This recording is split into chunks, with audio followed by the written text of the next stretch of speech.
Well, hello, beautiful people. How we doing today? We are back at it. Oh my gosh, so awesome. We are into the book Excuse Me, Your Life is Waiting by Lynn Grabhorn. This is in chapter 8, part 40. And this is the day. I've been waiting for this part 40 because this is all about learning the $100 trick. We've been learning so far about how to raise a level of awareness, you know, basically how to create our own scripts, saying them out loud, Tinder talking it out, all these things. Now we're getting into the practical scripts, practical things that you would want to do to start learning these techniques. And boy, is this one a lot of fun. So I don't want to spoil it for you guys. I want you guys to enjoy it. But this is going to be an exciting one. So I'm glad you guys are here. And then we'll comment down below here. So let's just go ahead and get set up. 1 second here. All right, here we go. And then let's play this audio. Oh my gosh, so exciting. Here we go. The $100 trick. An old belief, or any belief, is nothing but a vibrational habit that we respond to like trained seals. Put another way, we have pretty strong attachments, beliefs, to what we've been taught, and even stronger attachments to what we've lived. Yet those old beliefs we hang on to and respond to are nothing more than the way we used to think life worked, like having to struggle. For instance, something comes up in our world, hits an old belief, and we start vibrating negatively over this thing out of sheer habit, just out of habit. So our goal here is to find anything at all to break those old vibrational habit patterns of thought. Well, here's a tip.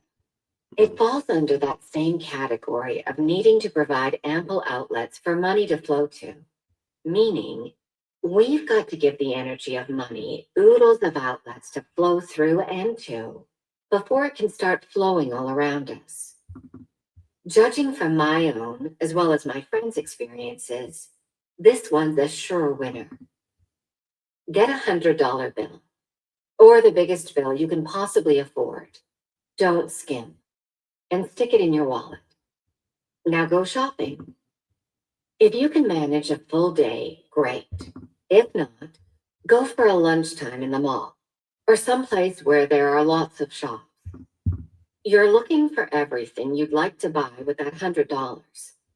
Maybe it's a Walkman, or a pair of slacks, or a football, or a new dress, or some tools, or a bed cover. Anything at all that turns you on that you'd like to own. You still have that $100 in your pocket. So you say to yourself, while you feel your delight, wow, I could buy that with my $100. No problem. Ooh, terrific. I could buy that. Man, that's just what I've always wanted. And I have the money to buy it.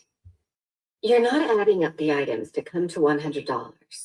You're looking for all the individual $100 items you could actually buy right now with that $100 if you wanted to.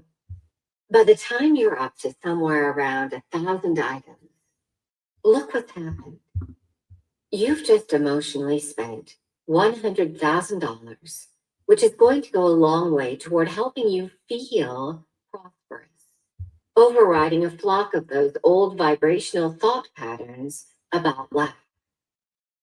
My friend Jocelyn was dangerously close to some serious financial problems, going through one of those frustrating periods of, it's not happening fast enough. Although she knew full well that that sort of attitude was contributing to it staying away, she couldn't seem to break the vibrational habit pattern. Then one day, she remembered the $100 trick. Almost the instant she thought about it, she hopped in her car, left her cows and chickens to their own meanderings, and headed straight out of town for the biggest mall in the state, quite a distance from her home. Jocelyn spent almost the whole day getting more and more jazzed with this silly little game, forcing herself to let go, relax, have fun with it, and emotionally spend, spend, spend. Finally, exhausted, but filled with the vibrations of a very open valve from the thrill of the hunt, she came home to find, I swear, this is a true story, a message from her brother offering to help out financially, a message from a friend offering to help out financially, and a message that the loan on her house, which had been turned down twice because of the very unusual home in which she lived, was now approved and ready to fund within a few days. Plus, she had gotten the idea for a whole new sales approach to her business on the way home. Not bad for a few hours of play. There you go, you guys. Pre-paving, the quick shot. If you truly desire a less bumpy walk in your daily life, you gotta give that energy of yours more outlets, more things to flow to in order to keep it moving. One terrific way to do that is by pre-paving. Pre-paving isn't for cruises and castles and custom cars. Pre-paving is used more for intangibles, for creating a desired environment or atmosphere in order that a particular event or happening can come about.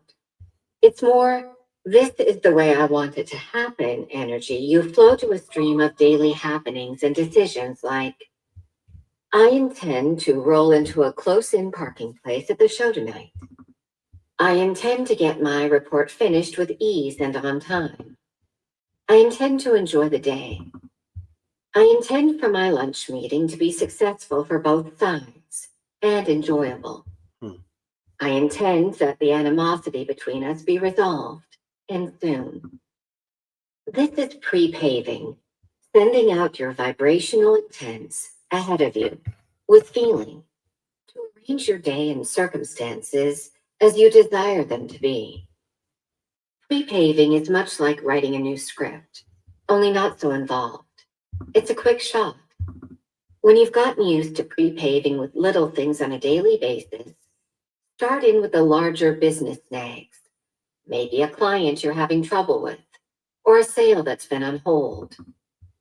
Spend some time seeing and feeling the way you want the meeting to go, or the contract to be signed. Seeing and feeling in a series of quick shots throughout the day. A friend of mine did some pre-paving with a court case he was facing, where he knew he was sure to lose. Instead of seeing himself winning, which he couldn't imagine, with good reason, he saw and felt everybody coming up winners, shaking hands, patting each other on the back, etc.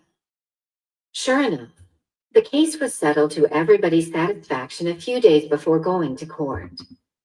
Another friend, a young one, had a boss who was bugging her about her attire. Apparently, the boss didn't like short skirts, and my friend had the misfortune of being the first to show up in one. Really put off by his attitude, she finally did some pre-paving with a totally humorous outcome. Instead of the boss ignoring her attire completely, as my young friend was visioning and feeling, he switched gears into open flattery. 3 other girls donned similar outfits. Hey, whatever it takes. Got a desk piled high with work, on overload with details. Pre-pave the day to go with ease before you get there. See yourself breezing through the work. Speak your intent and tell the universe why you want it. Then don't you dare pick up one piece of paper until you flow buckets of positive energy to get that valve of yours open, or you'll be right back in the overload soup. Pre-paving is simply sending your energy ahead of you, programmed with the frequency of your desire. Sometimes you send it to a specific place. Sometimes you spray it around. Other times, you send it to a person. Granted, you can't change somebody's mind, force them to act against their will, or do anything that's against their nature. But in tense situations, you can pre-pave to create an atmosphere of trust and openness, which will spawn congeniality. The groundwork is done. The rest is up to you and your guidance when you get there. Tell the universe what you want, flow a batch of pure positive buzzing to it, feel what it would be like to have it come about, then know it's going to happen. That's pre-paving. The universe as sales manager. Business is slow, and you want to generate more profits. Maybe you're thinking you should add more sales staff, or merge, or go for a bigger ad budget. All the same old alternatives to the same old question: how to generate more black ink. Here's a suggestion. Get some group energy going to square itself. Unlike Chuck's crowd, which focused on individual outcomes, your people script their desire for the company, which will ultimately be for themselves. What you're going for is group magnetics. The focused energy of any group squares itself in strength, whether positive or negative energy. So you could be talking some incredible dynamics here. If you have only 2 people with their energy focused on one goal, that energy squares itself by 2. So it becomes the equivalent of 4. However, if you have a bunch of people blasting away at one goal, now you're talking serious magnetics and a tremendous potential for change, providing most don't revert back to can't be done kind of thinking. Contrary to the widespread belief held since the Industrial Revolution, generating more dollars above the line is not about hiring more sales staff to whack out the sales. It's about getting the staff you have into the habit of expectation by mentally and emotionally writing new corporate scripts. Every successful company has done precisely that, no matter what they've called it in-house.